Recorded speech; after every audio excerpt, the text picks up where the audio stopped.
எங்கெங்கெல்லாம் ஃபியூஸ் திருட்டுகள் நடக்கப்பட்டதோ அவரெல்லாம் கைது செய்யப்பட்டிருக்கிறார்கள். அதே மாதிரி வேற எங்கெல்லாம் சிசிடிவி இல்லாத இடத்தில் இருக்குது அங்கெல்லாம் ரோந்து பணிகள் அதிகரிக்கப்பட்டிருக்கு. கடந்த 10 நாட்களாக எங்கெங்கெல்லாம் தேவையில்லாமல் மின்வெட்டுகள் ஏற்படுத்தப்பட்டதோ, ஓவர்ஃப்ளோ லோட் அதிகமாக அனுப்பப்பட்டு அதெல்லாம் உடனடியாக சீரமைக்கப்பட்டிருக்கு. ஒவ்வொரு நாள் குறைஞ்சது 50 இருந்து 55 இடத்துல வந்து மின்சாரம் தட்டுப்பாடு அங்கே மின்வெட்டு ஏற்படுது.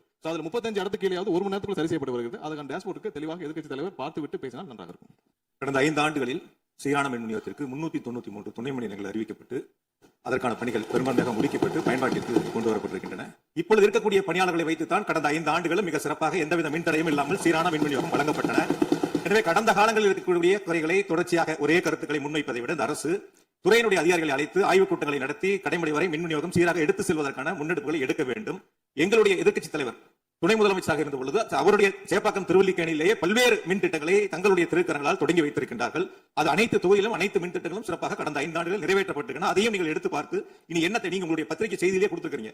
100க்கும் மேற்பட்ட துணை மின் நிலையங்கள் 10,000 கோடியில் பணிகள் தற்பொழுது நடைபெற்று வருகின்றன என்று உங்களுடைய பத்திரிகை செய்தியில இருக்கு. அப்ப இதெல்லாம் கடந்த காலங்களில் தொடங்கப்பட்ட திட்டங்கள். நீங்க எதை தொடங்கலன்னு 19 சொல்வதை விட்டுவிட்டு என்னென்ன கூடுதலாக நாம் எடுத்துக்கொள்ள வேண்டும் என்பதை கவனத்திலே இந்த அரசு கொள்ள வேண்டும்.